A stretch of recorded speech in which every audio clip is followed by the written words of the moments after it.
हरे कृष्णा। स्वागत है आपका the Bhagavad Gita explain channel पर। आज हम चर्चा करेंगे भगवत गीता के 5वें अध्याय का, जिसका नाम है कर्म संन्यास योग। इस अध्याय में 29 श्लोक है, जिसमें भगवान श्री कृष्ण अर्जुन को संन्यास और कर्म योग के बीच के अंतर और उनके महत्व को समझाते हैं। श्री कृष्ण बताते हैं कि चाहे कोई कर्म योग का मार्ग अपनाए या संन्यास का, दोनों का अंतिम उद्देश्य आत्म साक्षात्कार और मुक्ति है। श्री कृष्ण की ये बातें हमें जीवन में कर्म और त्याग के सही अर्थ को समझने में मदद करती है। तो चलिए शुरुआत करते हैं और इस अध्याय के कुछ महत्वपूर्ण श्लोकों पर भी चर्चा करेंगे। 5वें अध्याय में अर्जुन भगवान श्री कृष्ण से पूछते हैं कि क्या संन्यास श्रेष्ठ है या कर्मयोग। भगवान उन्हें समझाते हैं कि दोनों ही मार्ग अच्छे हैं, लेकिन उनके अनुसार कर्मयोग यानी निष्काम भाव से कर्म करना सबसे श्रेष्ठ है। इस अध्याय में श्री कृष्ण समझाते हैं कि किस तरह अपने कर्तव्यों को निभाकर भी मोक्ष पाया जा सकता है। भगवान श्री कृष्ण अर्जुन को समझाते हैं कि कर्मयोग और संन्यास दोनों ही मोक्ष के लिए सही मार्ग है, लेकिन कर्मयोग बेहतर है। संन्यास कर्मयोगश्च निःश्रेयसकरावुभौ तयोस्तु कर्म संन्यासात् कर्मयोगो विशिष्यते।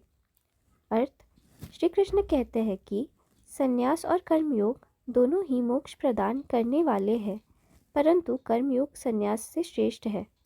इस श्लोक में श्री कृष्ण स्पष्ट करते हैं कि यदि हम अपनी इच्छाओं का त्याग कर निष्काम भाव से कर्म करते हैं, तो वह संन्यास से भी बड़ा कार्य माना जाता है। इससे हमारा जीवन सार्थक होता है और हमें आत्मज्ञान प्राप्त करने में मदद मिलती है।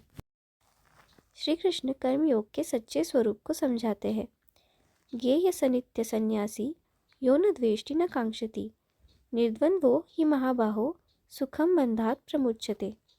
अर्थ, जो व्यक्ति किसी से द्वेष नहीं करता और न किसी चीज़ की कामना करता है, वही सच्चा सन्यासी है, वही शांति प्राप्त करता है।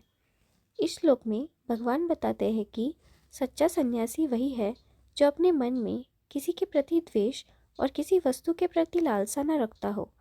ये व्यक्ति अपने अहंकार और ममता का त्याग करके सच्ची शांति प्राप्त करता है। श्री कृष्ण बताते हैं कि कैसे एक कर्मयोगी अपने कार्यों में बंधता नहीं है। ब्रह्मण्याधाय कर्माणि संगम त्यक्त्वा करोति यः लिप्यते रसपापेन पद्मपत्रमिवाम्भसा। अर्थ, जो व्यक्ति अपने सभी कर्मों को ईश्वर को समर्पित करके और संग को छोड़कर करता है, वह पाप से उसी प्रकार अछूता रहता है जैसे पानी से कमल का पत्ता। ये श्लोक हमें सिखाता है कि अगर हम अपने कार्यों को ईश्वर को अर्पित करके उन्हें अपने जीवन का उद्देश्य मानकर करते हैं, तो हम कर्म के बंधनों से मुक्त हो सकते हैं। भगवान आत्मज्ञान और ब्रह्म ज्ञान के बारे में बताते हैं। विद्या विनय संपन्ने ब्राह्मणे गविहस्तिनि शुनि चैव स्वपाके च पंडिता समदर्शिना।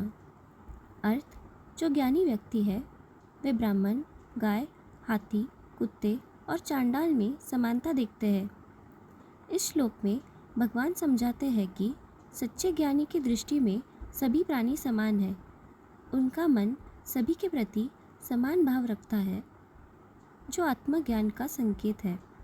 ये श्लोक हमें भेदभाव से मुक्त रहकर सभी को समान दृष्टि से देखने की शिक्षा देता है। भगवान शांति प्राप्त करने का उपाय बताते हैं। शक्नोति हैव यः सोढुं प्राक्शरीरविमोक्षणात् कामक्रोधोद्भवं वेगं स युक्तः स सुखी नरः। अर्थ, जो व्यक्ति शरीर छोड़ने से पहले ही काम और क्रोध के वेग को सहन कर सकता है, वही सच्चा योगी है और वह सुखी रह सकता है।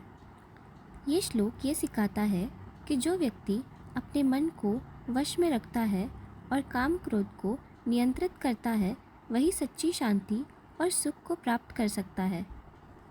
आत्मसंयम ही शांति का मार्ग है। इस अध्याय में श्री कृष्ण बताते हैं कि ज्ञान और आंतरिक शक्ति ही जीवन में स्थायी सुख ला सकते हैं। हम चाहे संन्यास का मार्ग अपनाएं या कर्मयोग का, लेकिन बिना सही ज्ञान और संयम के मोक्ष संभव नहीं। भगवान कहते हैं कि आत्मसंयम और निष्काम भाव से किया गया कर्म ही हमें बंधनों से मुक्त कर सकता है। तो भगवत गीता के 5वें अध्याय से हमें ये सीख मिलती है कि जीवन में किसी भी मार्ग को अपनाने का उद्देश्य आत्मा की शांति और मुक्ति होना चाहिए। कर्मयोग के माध्यम से हम अपने कर्तव्यों का पालन कर सकते हैं और मोक्ष की ओर अग्रसर हो सकते हैं। भगवान श्री कृष्ण के ये उपदेश हमें जीवन में संतुलन और शांति बनाए रखने में मदद करते हैं। अगर आपको ये वीडियो पसंद आया हो तो कृपया लाइक करें और चैनल को सब्सक्राइब करें ताकि गीता के अन्य अध्यायों का ज्ञान भी आप तक पहुंचता रहे। धन्यवाद। हरे कृष्णा।